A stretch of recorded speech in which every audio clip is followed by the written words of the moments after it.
ഈശോമിശിഹായ്ക്ക് സ്തുതിയായിരിക്കട്ടെ. നമുക്കറിയാവുന്നതുപോലെ വിവാഹ നിശ്ചയത്തിന് ദിവസം മുതൽ ജീവിതാന്ത്യം വരെ ഒത്തിരി സഹനത്തിലൂടെ കടന്നുപോയ ഒരു കുടുംബമാണ് തിരുകുടുംബം എന്ന് പറയുന്നത്. പരിശുദ്ധ അമ്മയുടെ ജീവിതത്തിലും വിശുദ്ധ പിതാവിന്റെ ജീവിതത്തിലും ഒത്തിരി സഹനങ്ങളും സങ്കടങ്ങളും പരീക്ഷകളും അവരുടെ ജീവിതത്തിൽ വന്നപ്പോഴും ഉണ്ണിലുള്ള വിശ്വാസം, ദൈവപുത്രനാണ് അവരുടെ കൂടെ ഉള്ളത് എന്നുള്ള ആ ഒരു വലിയ ബോധ്യമാണ് ആ ഒരു കുടുംബത്തെ തിരുകുടുംബമാക്കി മാറ്റിയതും വിശുദ്ധിയുടെ വിളനിലമാക്കി മാറ്റിയതും.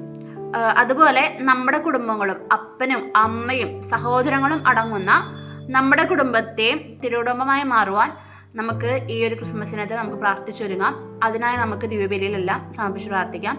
ഈശോയെ, അങ്ങയുടെ കുടുംബത്തെ പോലെ ഞങ്ങളുടെ കുടുംബത്തെയും തിരുകുടുംബമാക്കി മാറ്റണേ നമുക്ക് പ്രാർത്ഥിക്കാം. അപ്പോൾ ഈ ക്രിസ്മസിനകത്ത് നമ്മൾ അപ്രകാരം പ്രാർത്ഥിച്ച് ഉണ്ണീശോ വരവേൽക്കാം. അപ്പോൾ ഈശോയെ നിങ്ങൾ ഒത്തിരി അനുഗ്രഹിക്കട്ടെ. Praise God.